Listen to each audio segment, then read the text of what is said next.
पटना के हाट पर नारियर किनाबे जरूर छठ करबे जरूर। अरे ताही तरयावे ले कवन राम कइले उखिया के मोल कइले उखिया के मोल उखिया के मोल अनमोलावा सेउआ टके सेर बेचाय सेउआ टके सेर बेचाय। पटना के हाट पर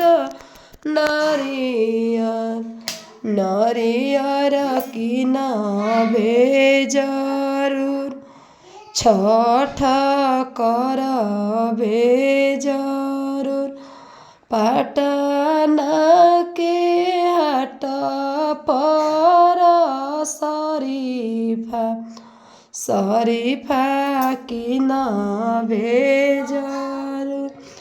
अरे ताही तोरयावे ले कवन राम कइले फलावा के मोल कइले दियरिया के मोल फलावा के मोल अनमोलावा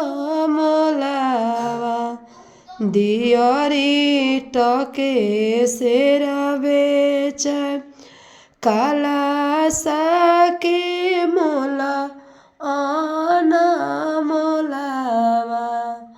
ढकनी टके सेर बेचाय ढकनी टके सेर बेचाय। पटना के हाट पर